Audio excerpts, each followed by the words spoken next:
नमस्कार, स्वागत है आप सभी का। यूपी ट्रिपल एससी मुख्य सेविका भर्ती को लेकर के बात करेंगे। और जो पुरानी नियमावली है उस नियमावली से अब मतलब नहीं रह गया है आपकी भर्ती में। जो नई नियमावली बनी है और आप सभी जानते हैं कि 2022 में ये फैसला लिया गया था कि जो भी सीटें बची हैं और जो भी वर्तमान में जितनी भी रिक्तियां हैं उन सभी के अध्याचनों को आयोग को भेजा जाएगा। पीईटी के थ्रू ये परीक्षा ये भर्ती आपकी करवाई जाएगी।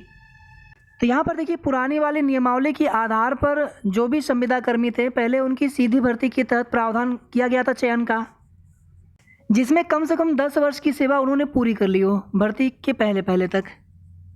आज देखिए, कुछ कैंडिडेट आयोग में गए हुए थे, हमारी बात हुई थी जनता दरबार में जाना क्यों जरूरी है।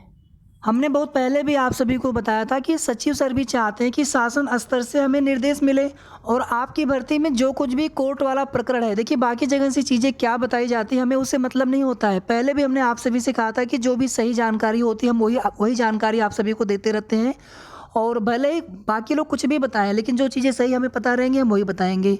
पहले भी हमने आप सभी से कहा था कि कोई भी इसमें वेटेज वाला डायरेक्टली मामला नहीं, यहाँ पर मामला है संविदा कर्मी जो पहले के जो कार्यरत सिस्टर हैं वो नियमित करने की मांग कर रही हैं अपनी, कि हमको परमानेंट कर दिया जाए।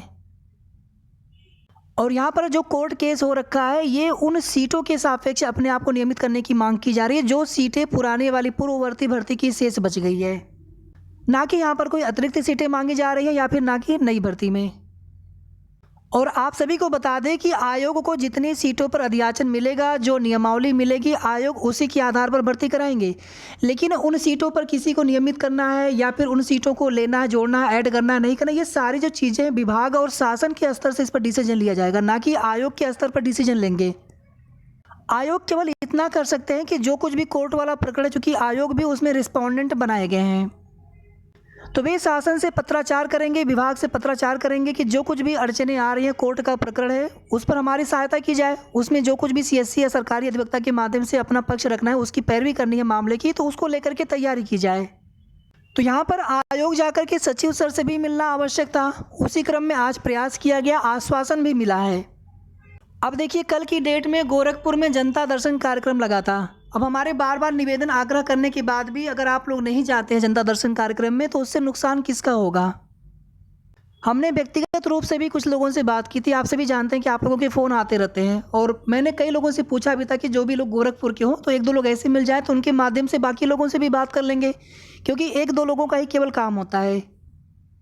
लेकिन ऐसा बिल्कुल भी नहीं होता कि बाकी लोग सहयोग ना करें, बाकी लोगों को भी सहयोग करना चाहिए। आप भी उनके साथ में जाएं, मंदिर पर बैठें आप वहीं पर, और एक या दो लोगों को ही अलाउ किया जाता है अंदर बैठने के लिए, जहां पर मुख्यमंत्री जी फरियाद सुनते हैं। अब ये जनता दर्शन कार्यक्रम तो बीत चुका है, लेकिन आने वाले जनता दर्शन कार्यक्रम में आप सभी से हम फिर से रिक्वेस्ट कर रहे हैं कि आप लोग प्लीज़ जाइए। सिर्फ और सिर्फ गोरखपुर के लोग चले जाएँ, गोरखपुर के जो भी आप अभ्यर्थी हैं। अब किसी के लिए कहना आसान हो जाता है कि आप लोग ऐसे प्रयास करिए, वैसे प्रयास करिए, लेकिन प्रयास करने में उसमें साथ देना भी जरूरी है। 1 से 2 दिन के अंदर ट्विटर कैंपेन भी रखेंगे आप सभी के लिए, और आप सभी खुद देख लेना कितने लोग सहयोग करते हैं। कोई सहयोग नहीं करता, कोई भी 10-20 मिनट का समय अपना नहीं देना चाहते हैं, सिवाय आप लोगों के जो भर्ती में अभ्यर्थी हैं। और आप लोगों में से भी 100 लोग भी साथ नहीं देते हैं। अब आप लोग कितने हज़ारों की संख्या में आप लोग हैं, अगर केवल 1000 लोग, मैं यहाँ पर गारंटी दे रहा हूँ, केवल 1000 लोग आप ट्विटर कैंपेन पे साथ दीजिए, आपका हैशटैग भले ही बिल्कुल टॉप पे ट्रेंड न करे लेकिन टॉप 10 में ट्रेंड करेगा। इतना मैं आप सभी को भरोसा दिलाता हूँ। कई बार हमने हैशटैग ट्रेंड करवाया है कई भर्तियों को लेकर के, आपकी भर्ती में भी ट्रेंड करेगा। लेकिन कम से कम 1000 लोग, अलग 1000 लोगों का मतलब है कि उतने 1000 आईडी से हम अलग अलग आईडी से ट्वीट करेंगे पहले, और 1500 2000 अगर अलग अलग ट्वीट्स अगर हो गए तो उतने में ही तो हैशटैग ट्रेंडिंग में आ जाता है, 1500 1600 1700 में। अब ऐसे अगर हम यहाँ पे 100 लोग हों, अगर यहाँ पे सभी लोग 20-20 ट्वीट्स करेंगे उसका उतना इफेक्ट नहीं पड़ता है। जितनी अलग अलग आईडी होती है, जितने अधिक लोग होते हैं, भले आप 4-5 ही ट्वीट्स करिए, उसके बाद हम रीट्वीट्स करते हैं अधिक से अधिक देर तक, ताकि हमारा हैशटैग काफ़ी देर तक ट्रेंडिंग करता रहे। और इन सभी से सबसे ज़्यादा प्रभाव पड़ेगा, हमारा प्रयास किस तरह से होना चाहिए, तो उसके लिए हमें जनता दर्शन और आयोग में सचिव सर से जाकर के मिलते रहें। बाकी जो लोग ICDS जा सकते हैं, बाल पुष्टाहार विभाग जा सकते हैं, तो आप वहाँ पर भी जाने के लिए कोशिश करिए, या फिर जो संबंधित मंत्री जी हैं, बेबी रानी मौर्य जी हैं, आप उनको भी ज्ञापन दे सकते हैं, उनसे भी मिल सकते हैं।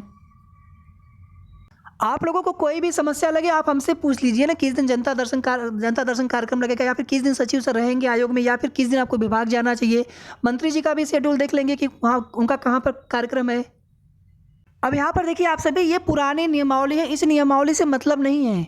ये पुरानी नियमावली है, इसमें बाद में कुछ संशोधन भी किया गया था। ठीक है, ये संशोधन भी किया गया था बाद में, जिसमें ये बोला गया था कि 45 वर्ष से ज़्यादा की आपकी आयु न हो, लेकिन आरक्षित वर्ग के जो अभ्यर्थी होते हैं उनको नियमानुसार छूट भी मिलती है। इसके अलावा इसमें 10 वर्ष की आपने निरंतर सेवा की, यानी बीच में कोई गैप नहीं हुआ रहना चाहिए। 10 साल तक आपने कंटिन्यूअस सेवा दी हो, संविदा कर्मी हो। तो चयन समिति के माध्यम से सीधी भर्ती का प्रावधान था। अब आप सभी लोग जानते हैं कि अब यह प्रावधान बदल चुका है। अब उस तरह से प्रक्रिया नहीं की जाती है, बल्कि अब सभी को समान अवसर मिलता है। कोई वेटेज का भी प्रावधान नहीं किया गया है। जबकि जो भी संविदा कर्मी बहनें थी, उनकी मांग थी कि हमको वेटेज मिलना चाहिए था भर्तियों में। बहुत सारे जो पुराने संविदा कर्मी बहनें होंगी, वो तो फिलहाल में ओवर एज हो चुकी होंगी, उनको तो मौका भी नहीं मिलेगा कि वो परीक्षा में बैठ भी सकें। तो फिर वे लोग अपने लिए नियमित करने की ही मांग करेंगे। लेकिन यहाँ पर मैटर सिर्फ और सिर्फ 126 सीट का है। बाकी की जो सीटें, जो नए अधियाचन है, उन पर कोई मैटर नहीं बन रहा है। हालांकि है, कोर्ट केस है, लेकिन उन पर कोई मैटर नहीं बन रहा है। और इन 126 सीटों को लेकर के ये देखिए बिल्कुल सिंपल सी चीज़ है। इस पर फैसला कौन लेंगे? शासन स्तर से ही फैसला लिया जाएगा। जो नियमावली बनती है या फिर नियमावली अनुमोदित होती है, शासन स्तर से ही होती है, कार्मिक विभाग से ही होती है। और लास्ट वाले जो कार्मिक विभाग की मीटिंग हुई थी, हमने पूरा विस्तार से आपको सारी चीज़ें ऑलरेडी बता चुके हैं। वीडियो अगर आप पूरा सुनते होंगे तो आपको समस्त जानकारी मिल जाती होगी। तो उस मीटिंग में कोई भी फैसला, कोई भी निष्कर्ष नहीं निकल पाया था। अब आप स्वयं यहाँ पर विचार करें कि जब वहाँ से कोई डिसीजन नहीं लिया गया तो किस प्रकार से कोर्ट केस की पैरवी की जाएगी हाई कोर्ट में। इसी वजह से लगातार डेट लगती रही और आगे भी, अभी भी डेट लग गई है आगे की।